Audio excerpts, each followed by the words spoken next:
right. Horses kinda snuffy, cold chill up your spine. You'll get your ass moving, son, we're burning daylight.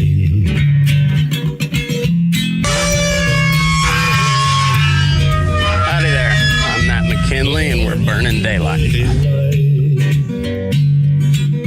In the saddle till the job's done right. Welcome to Burning Daylight, the only podcast for the working cowboy. Well, howdy there, daylight burners. Happy Monday. Hope you had a good weekend. Got pretty warm here. Not terrible, but it's going to be hot this next week. It sure sounds like so. That'll be delightful and stuff. But anyhow, it's summer. That's what it's supposed to do, right? It's supposed to be balls hot in the summer because that's the time of year for it to be balls hot. So, yeah, happy July. Anyway, I hope you're all surviving everything and doing good. You know, it's a weird fucking time we're living in. I've been kind of on a search for different shows to like different ideas for shows to talk about that aren't so goddamn depressing. But man, the world just gets weirder and weirder, and there's just a lot of shit that happens. You know, like and you know, we live in this like fast paced news, you know, news all the time type deal, and it's just crazy. I don't know. It's something like I've never experienced before, but we have a vote coming up here pretty soon. I think I'll have to you have to check with McKinsey to see, but that cattle price Discovery and Transparency Act is getting ready to be voted on, and I don't know what to think about that bill. I think like all in all, I think it's meant with good intentions, and I think they, for the most part, it's a pretty good bill on paper, but it's also the government, and so then I got to looking into some of like the New Deal stuff, which was really has led us to, I mean, like, my word, the New Deal shit and how much that expanded the reach of the federal government, and also with great intentions on a lot of the programs that, I mean, it didn't actually help pull us out of the depression, but it like gave people a job and a source of income. So, well, I mean, there's bridges all over the Great Plains that are still used today, that were built in the Dust Bowl, but there's some that are just like kind of out in the middle of nowhere. It's like, where's that bridge going to? It doesn't even look like there's a creek there. Well, there probably wasn't, but it was you know, you had to build a bridge to you know, meet a quota for the federal government, and people got paid. So I mean, they went and built a bridge, and did it make sense? No, but I guess everybody had a job, and then I don't know, but there's a lot of those programs that went in place during the New Deal that led to the subsidized farming that we see today, and now, like, even more than the subsidized, but now it's like insurance farming, but it's all subsidized, and or the dairy industry where it just you're 100% incentivized to just pump as much milk as you can out, and not really worry about quality. And then you look in the beef side of things, and how we've greatly increased our herd quality to not only to produce, like, you know, high yielding and high marbling you know, beef at the back end, but also through the genetics of just like you know, confirmation, disposition, and all the stuff that we now kind of enjoy in the modern cattle world, like and you just like there's been so many like big jumps in technology and innovation and just scientific discovery, I guess, more on the genetic side, that has come up from I guess like vertical integration and like the industrialization of the packing industry, but it's also boxed us into a corner where like you look at any sale barn in the country, and you run an identical set of calves through one set red and one set black, and the black will bring more every single time, and that's it's a direct result of the kind of the Packers being able to set the tone for everything else and game the market and game the rules to like set everything up in their favor. And I'm not even talking shit on them on this point, because it's pretty impressive.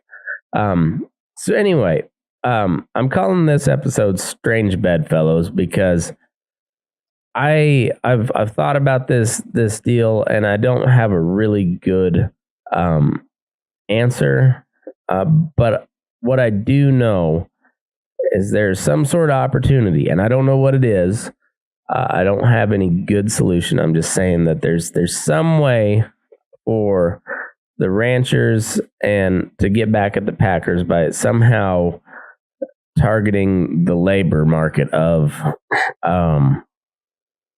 the Packers, which is typically incredibly poor, typically immigrant, and most of the time don't speak English. So that there's a big hurdle to cross to connect with those. But I think there's something there, and so that got me looking back at the organized labor movement and how big of an impact it had on the U.S. and the world in general. And it's spurred the growth of socialism and communism and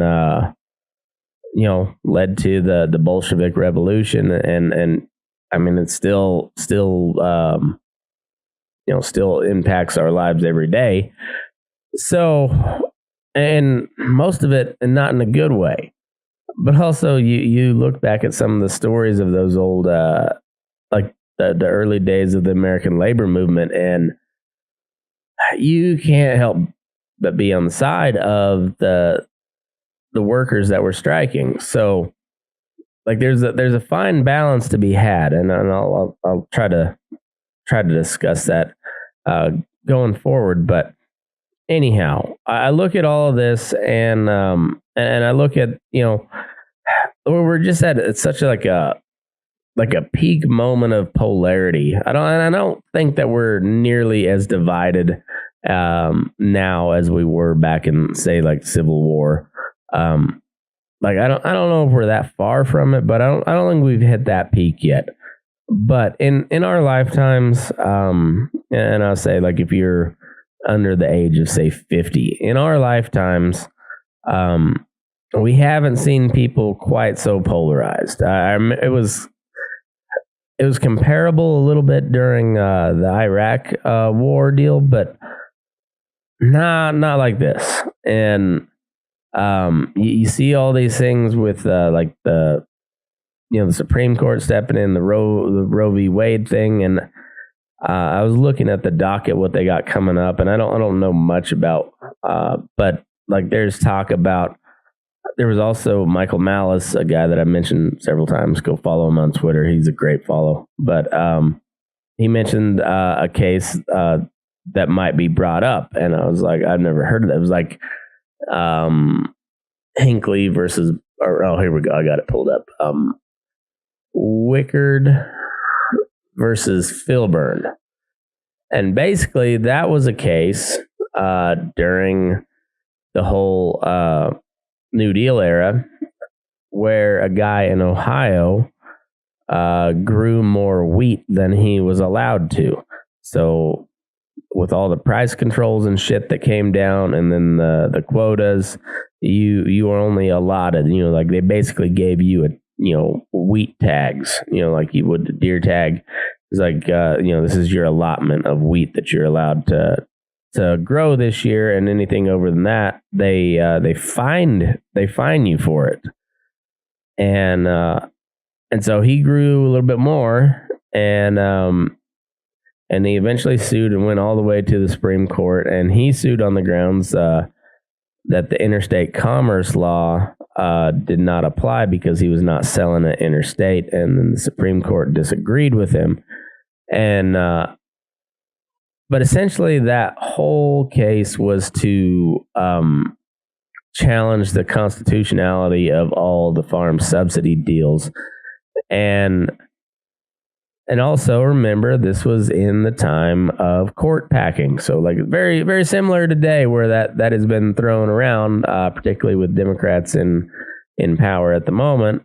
But that's exactly what FDR did, because although you hear about the New Deal being, kind of helped save America when you learn about it in school, they don't tell you that it was very unpopular at the time too. And it was everyone and it was just like all these alphabet agencies that we know about today that all started under Roosevelt during the Great Depression, and almost every one of them was challenged in courts. So like they, instead of like after they got beaten the courts a couple of different times, well, what they do, they just he used the bully pulpit, pushed the Democrats to expand the Supreme Court, and they just confirmed a whole bunch of Supreme Court justices that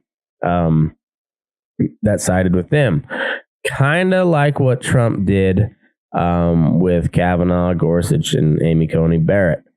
He didn't expand the court, but let's face it, he pushed through Republican judges, and I'm happy for that. I don't know necessarily like the process of it, but I am really glad. I'm really excited by the Roe versus Wade ruling, and it has nothing to do with abortion. I'm just so I'm really, really encouraged the fact that shit that is not mentioned in the Constitution is getting struck down at the Supreme Court level.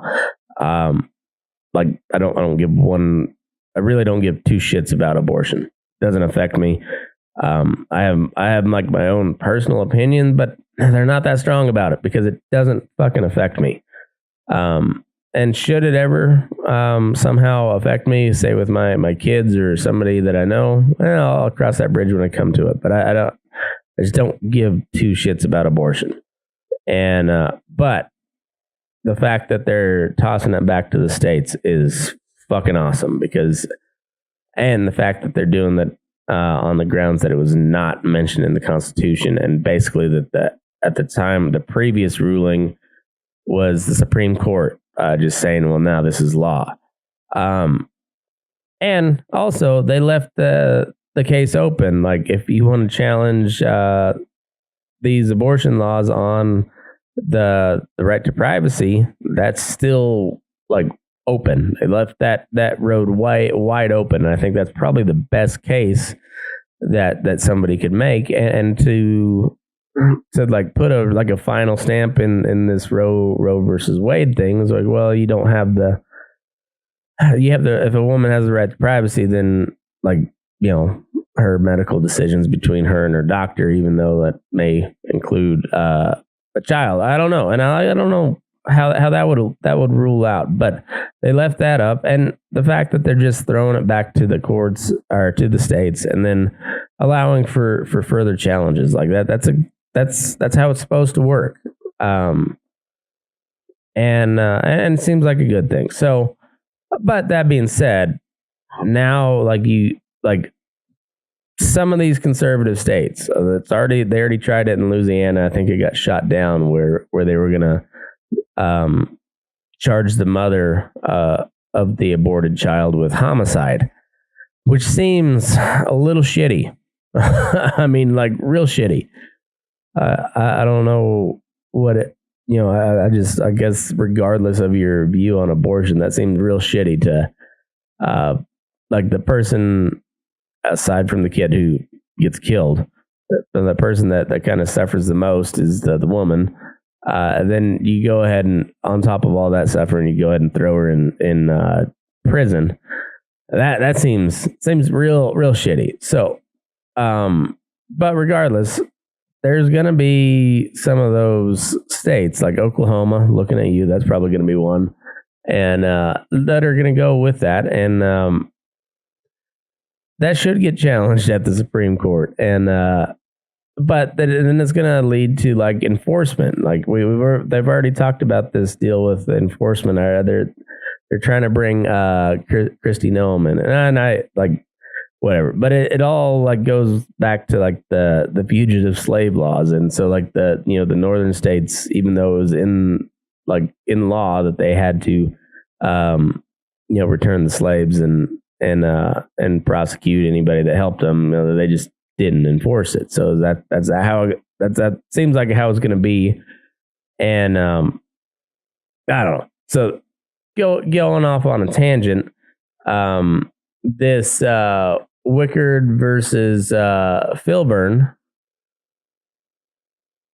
this would be another case where, like, if it gets revisited, and I don't know how likely this is to happen, or if it's just like a libertarian pipe dream, but it's very relevant to a lot of the folks that most of the folks that listen here. Right around 600 people, I found out. Going off the average, so that's kind of wild. On an average, that's what the estimated audience size, somewhere between like 550 and 650. So right about 600 people. So anyhow, I don't know where I was headed with that, but anyhow, so I thought it was, yeah. So of the 600 or so people that listen, probably 80% of you guys are involved directly in agriculture. So I thought, he mentioned this case. I went and looked it up, and I was like, oh, well, now that's really interesting, because should that get challenged and it go the same ruling as kind of precedent as the Roe v. Wade thing, then boy, that would really shake up the agriculture industry. But anyhow, we look through all these things, and one of the big struggles throughout American history is, and I guess throughout just history in general, it's the class struggle, and it's like the people that have the money and the wealth that to produce stuff, and then the people that need to produce that to make that stuff work. So whether it's peasant, serf, and and the ruler, or owner, slave, or the owner and the worker, the bourgeoisie and the proletariat. It's the tale as old as time. And one of the reasons that makes like Marxism, socialism so compelling is because you understand why they're bitching, or at least like in the true like Marxism, socialist movement, the organized labor movement. When you're looking at the company towns of West Virginia, where a mining company would come in, and it's the same way with like the railroads too. But like the mining company would come in and they would buy up all this land to mine the coal, but then they'd build a little town to accommodate all these workers, which were usually just poor immigrants, like dirt poor, coming from the poorest parts of Europe, like barely alive. And then they go to the hollers of West Virginia, and they get put up in this little clapboard house that they charge way too much money for. But what else do these guys have? They came over off the boat, and that was kind of their deal. They ended up in West Virginia, and then there's no way to get out. It's out in the middle of fucking nowhere, and nothing's close. They got one store. The post office is in the store, and that store has your groceries, all your mining equipment, all your day-to-day stuff that you might need at way marked up prices. But guess what? They accept scrip, which is the piece of paper that the mining company gives you as your payment, and instead of real money. And the only place that scrip is accepted is at the company store. Oh, and also, like, you pay rent on that clapboard house, and you can't leave the town until you pay off that debt. So you're just stuck in this mining town forever, and it's a dangerous job. And the mine's working on make as much profit as possible and be as efficient as possible. All that good shit. All the classic complaints about capitalism, and they're not without merit. If you look throughout the ages, I mean, that it's 100% true. When people are just let to their own devices, more often than not, it turns out okay. But then you get in the age of the robber barons, as they call it, and while they were absolutely horrific to some of their workers, they also helped spur like the biggest growth in personal wealth in human history. But there was a big toll. It came at a real high price, and some of the workers, most of the workers suffered. But like just the stories about them was awful, and the meatpacking industry really got put in the limelight with The Jungle by Upton Sinclair, who was an avowed socialist. And the theme of that entire book was stated there in the last paragraph, where it says socialism will save America. He turns out he was wrong. He didn't know it at the time,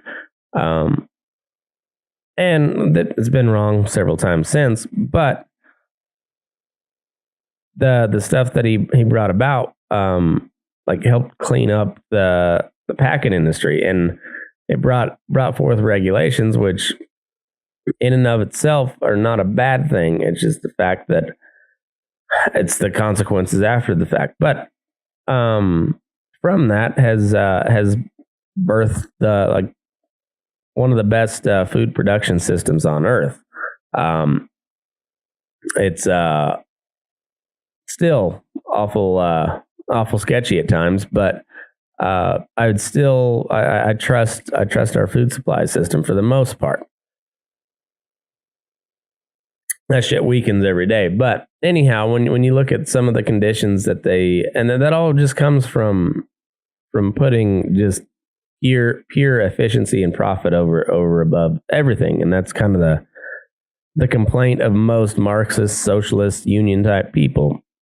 What they get wrong is that, every time you put a regulation on, and they think we should all share equally. That sounds really nice, and until you realize that you're dealing with people, and people don't operate that way, and so that's why socialism will never work either. But that's why also pure unadulterated capitalism doesn't work either, because while monopolies don't tend to last, when they are in place, they tend to wreak havoc.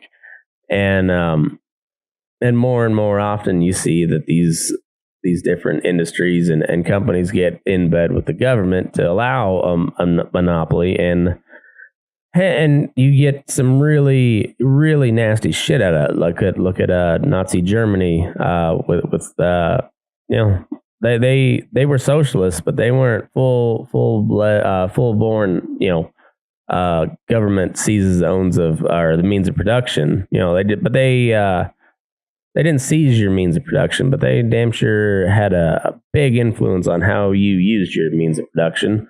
And when you're doing something like that, where it's just like, hey, we're gonna dump a bunch of money into research, how you get there, we don't really care. And oh, by the way, we don't really like this group of people, so have fun. Well, then you get some really outstanding like medical and scientific advancements, but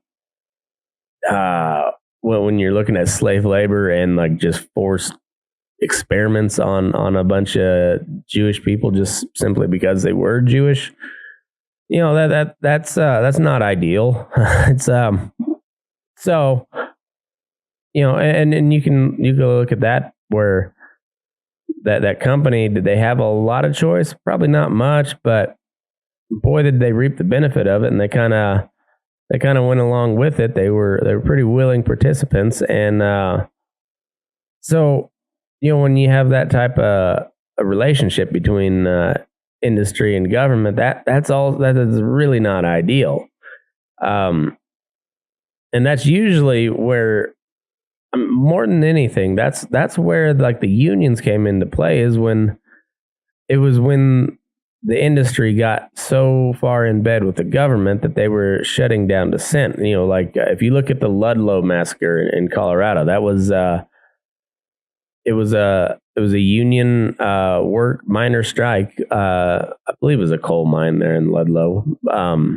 Jason Boland has a great song. Maybe I'll put that as, I don't know if I did I know I've researched Ludlow quite a bit. I don't know if I've ever finished that episode or not. I'll have to look back. But anyhow, I'll use that song for this episode. But it was a worker strike, and the mining company leaned on the governor of Colorado, and he sent the National Guard in to put it down, and like 20-something people got killed. That happened all over near Pittsburgh and West Virginia, and that you know, that coal region, and then quite a little bit in Chicago and where all the meatpacking towns were back in the day. It just,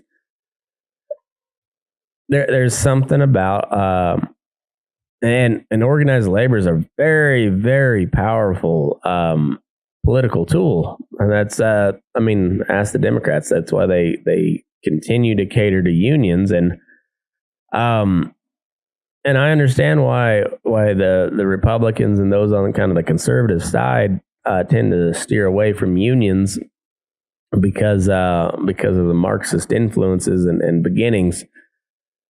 However, like there's something powerful about collective bargaining and people standing up and saying, no, like, we're not going to be pushed around. So like there's a very delicate balance to be had there.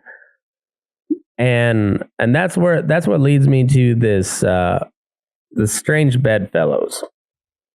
So you have Tyson, you have JBS, National Beef, and Cargill controlling roughly 85% of the fat cattle kill in the U.S. So 85% of your beef production comes through one of those four major corporations. Back during the Upton Sinclair days, in the trust busting, and I guess it was Teddy Roosevelt that got it pushed through. Back then it was 5 packers and they controlled 80%. Now it's 4. It's even more concentrated now than it was before. And when you look on the other thing, like it's not following quite the same timeline, but yeah, I was talking to my nephew back home and seeing how many people are pulling their ground out of CRP and plowing it back up, and it's not raining, and now you got like dust blowing, like you got standing dust, just sand in grassland because the dirt's the topsoil is just blowing. That's another topic. But so now you have a beef processing industry that's even more concentrated than it was back in the trust busting days. And you have a really bad drought going on, really bad.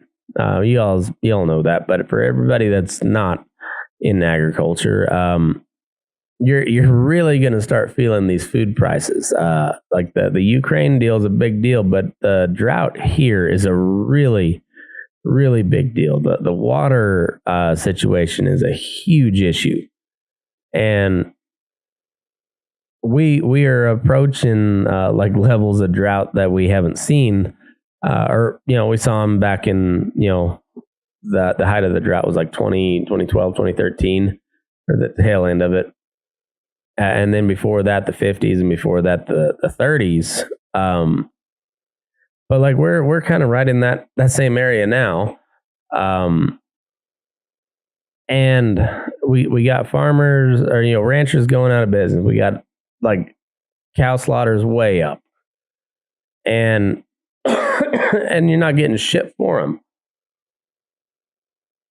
And it's a tough deal, and so now we got this bill, which if you aren't aware of it, you can go back and listen. We did a really good interview with Corbett Wall about this whole deal, and they were kind of softball questions, but I wanted to get the pitch out there because it seems like it was a big deal to a lot of people. So I wanted to get like the full pitch. And some questions that I thought would, and so you can go look at that. Me and Aaron did that with Corbett Wall. It's a couple months ago.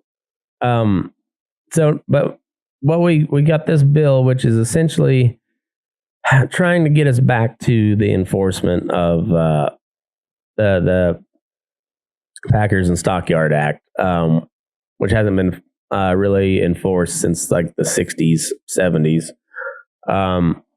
With what was that? The Mises Institute had a really good, really good article on it. So it's I'll share it. I'll pop it up here, but it's called "How the Feds Broke the Meat Industry," and it's a really good article. Highly recommend you read it, but that was the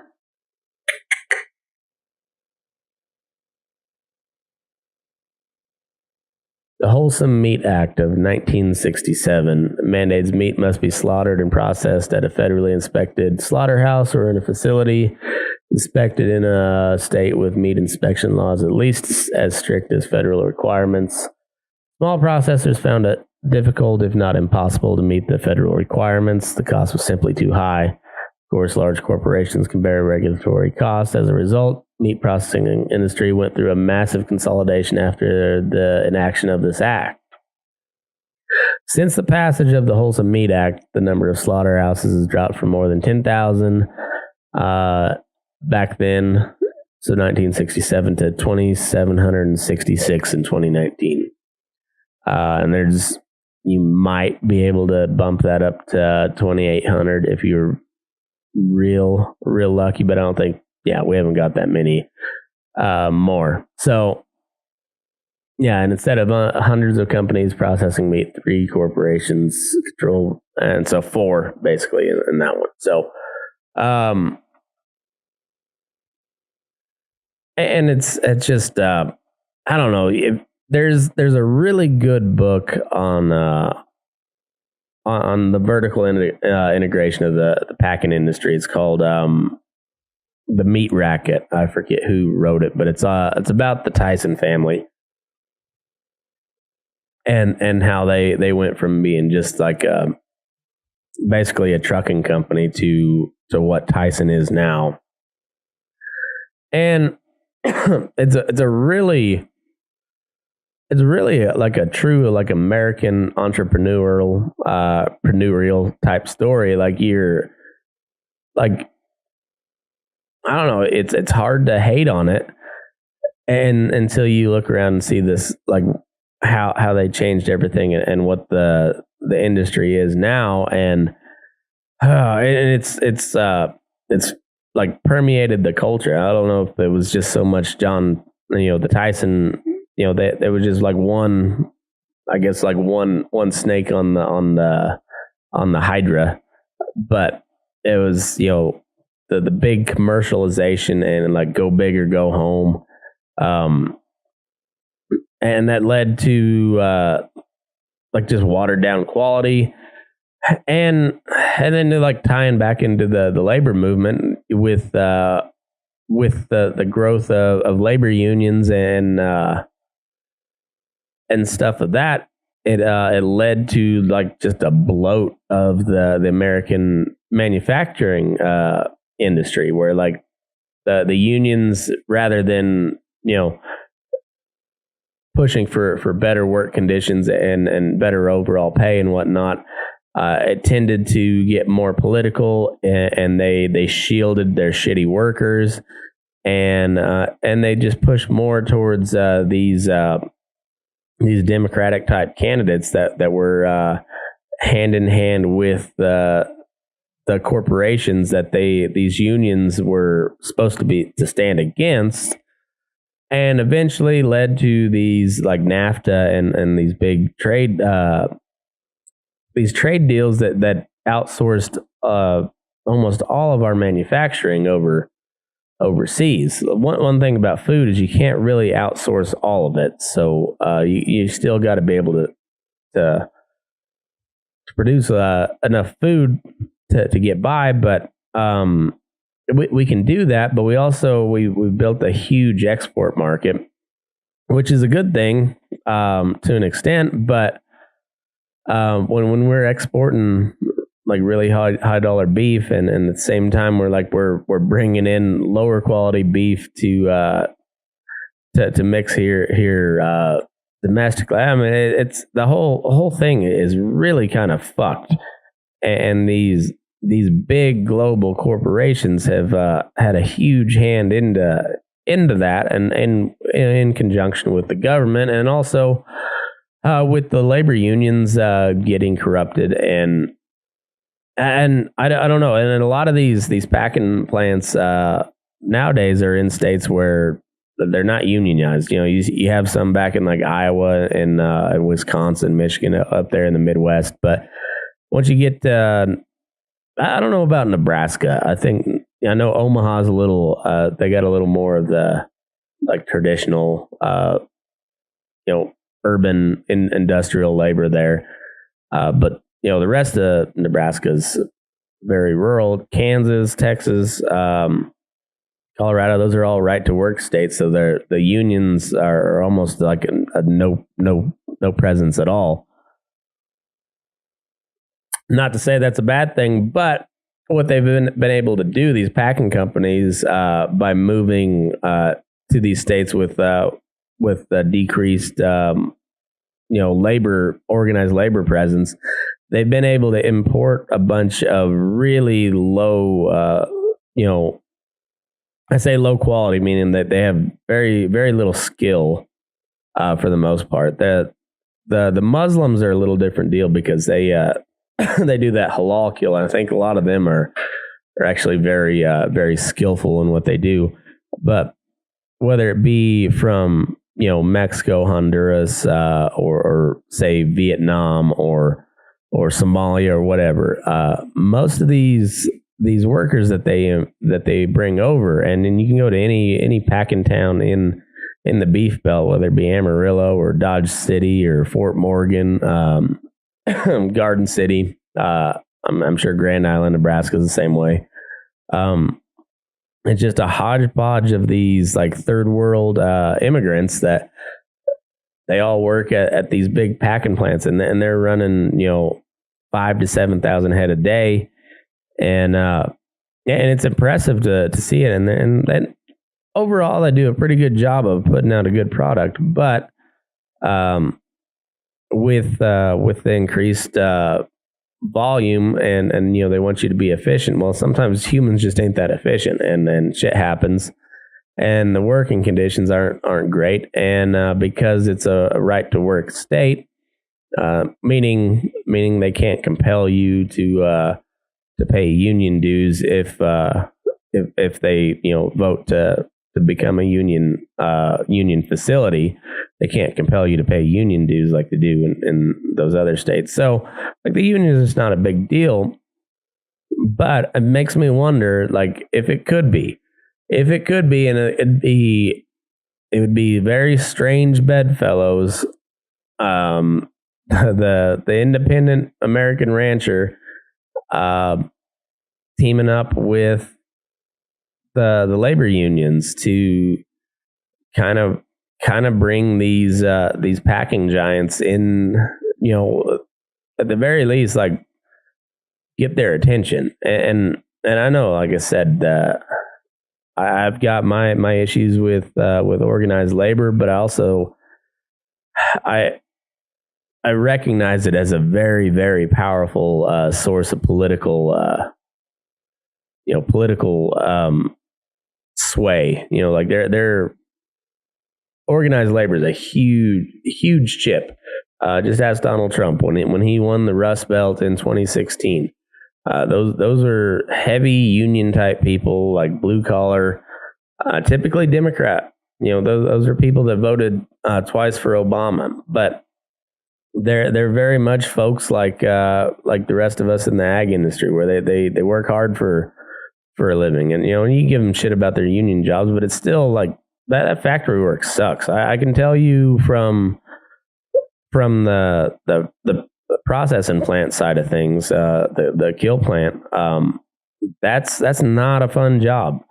If I didn't know I was going to leave at the end of the summer, I would have never made it past a week at that Tyson plant. It was BPI, but it was attached to the Tyson plant, and that's a shitty existence. 12-hour shifts. There's no sunlight. You get sunlight when you go on your lunch break and your 2 union breaks. Even though it's not a union facility, they still kind of somewhat abide by union rules to kind of so people don't raise too much of a fuss. But when you get to looking at a union position versus a non-union position, like, yeah, it's a significant deal, and so you would understand why people wouldn't mind paying union dues if they can. You pay a little bit of your check every month, and you get a huge increase in pay and benefits, and just it's a way better deal. It's a pretty sweet gig. So I don't fault anybody for going in on that union deal, but also at the same time it leads to, like I said, like what we've had, where it increases the price of the products that you're producing, because you got to pay your people more, you gotta provide more benefits and all that, and it just eventually it becomes cheaper for people to build factories elsewhere and not pay the high labor costs, and that has directly led us to where we're at now. The ag industry, like I said, is a little different deal, but we're at a point where even if this price discovery bill gets passed through, gets implemented like it's supposed to, you're still dealing with 4 major corporations controlling 85% of the industry, and there's an argument to break them up, and sometimes that argument looks more appealing than other days, but also you have to look at, like, what's that going to cost? How much are willing to let the government seep into the way we do things, and before you know it, we end up like the dairy industry or the any other industry that just gets way over-regulated and has no say in how they do things. And we're rapidly approaching there. And I still don't see a big way, because I don't see these ranchers huge portion of them, I don't see them marketing their cattle in a different way. They're just they sell them how they sell them, whether it be straight through the sale barn, at a production sale, or you're doing the video auction. Either way, like they know some of them forward contract, but it's you're not a lot of people are going to change how they do things, which doesn't bode well for the cattle business, because there's going to have to be a big change in the way things get done. And that includes marketing of your cattle, but that might be a bridge you have to cross some other time. In the meantime, you've got a bunch of non-unionized workers who really went through the ringer during this COVID shit. Like, if you've never been on a processing floor, I've never really been on the kill floor, so I'm sure that can get hot during the summer. But on the processing floor itself, it's cold. Like, you try to keep it about 45 degrees or lower. I forget exactly what what the regulations were for. I was a quality assurance intern, and I believe it had to stay under 45 degrees before it would set off any alarms. But it's 104 degrees outside, and and it's 45 inside, and you're just in that all day, and it's kind of damp, wet, cold, no sunlight, and it's the perfect place for a virus to just really take hold and do well.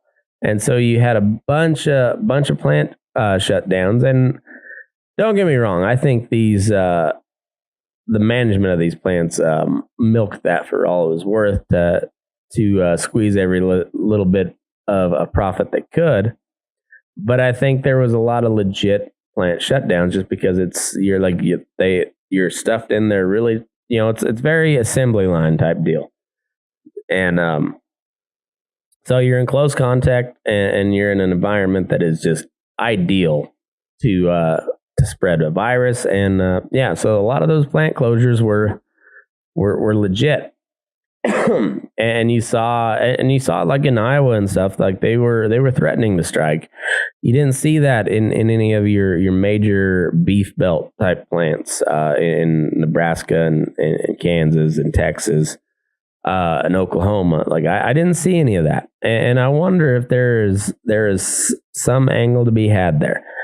I'm just speculating because I don't have any ideas, and I know the danger. Like you don't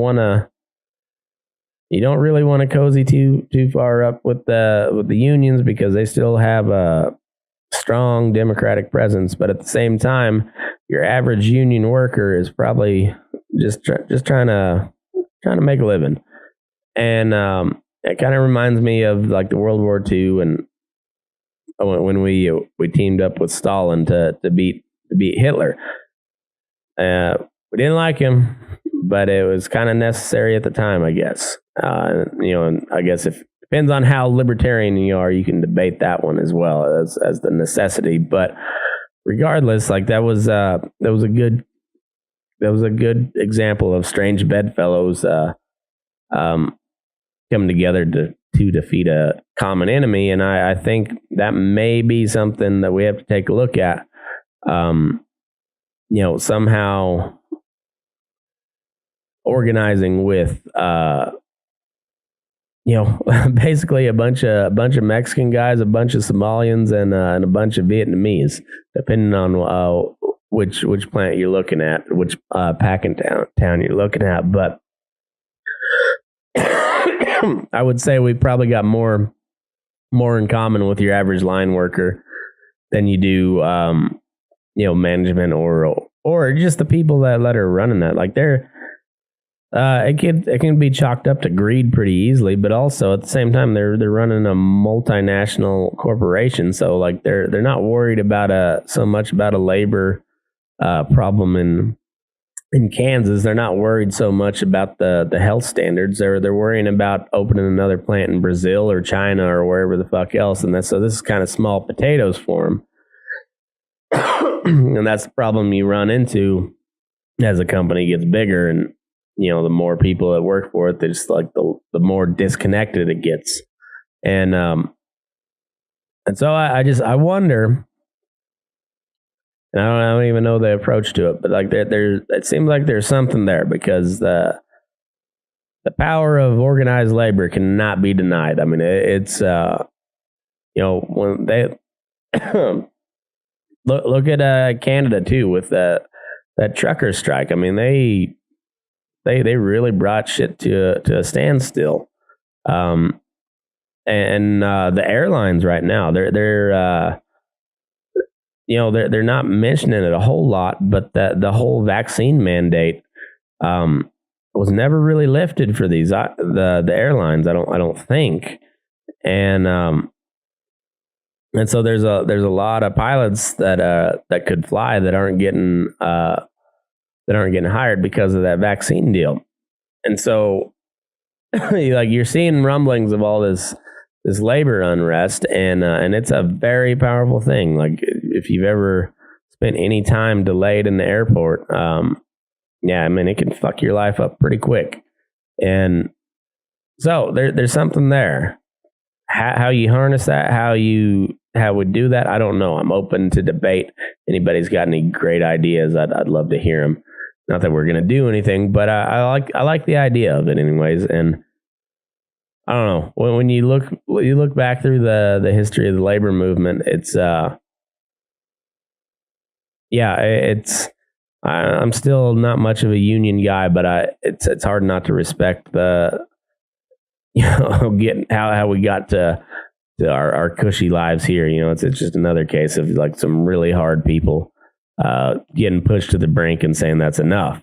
And we don't typically look at union leaders like that quite so much anymore. But back in the day, like they were very kind of righteous type people that they're just like they stood up for what was right. And it's gonna take something like that. I don't know. Like I said, I don't know how you harness that. I don't know how you organize it, but that may be our best bet, because when you look at the politicians that are supposed to represent the rural folks, they're all in bed with the giant ag corporations, and they talk a good game, like they're gonna stand up for you, but in the end they don't. And so I'm not sure what other ally we really have at this point. So it's something to think about.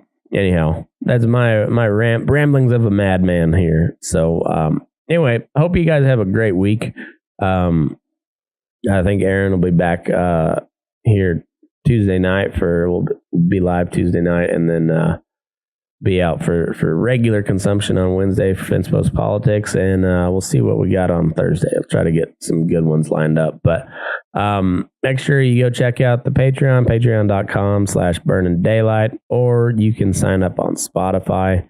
It's $4.99 a month, and also go check out all the social medias, Facebook, Instagram, Twitter, telegram.com or org or net or whatever, telegram.whatever/move your ass.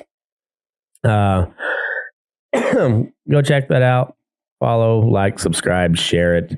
And thanks again for listening, folks. I appreciate it. Now, move your ass. We're burning daylight.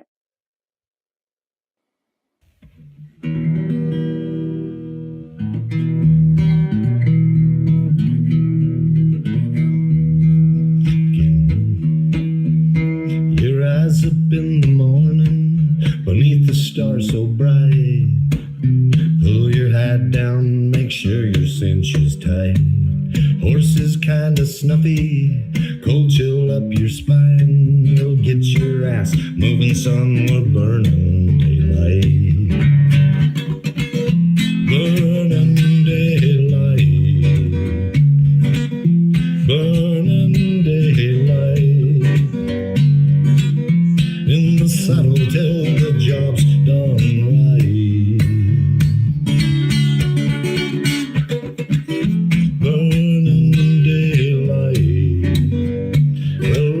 Just together, and you won't catch 'em all at When you ride through the gate, make sure you sit up tall. I can see the horizon, it's looking pretty bright. Well, get your ass moving, son, we're burning daylight.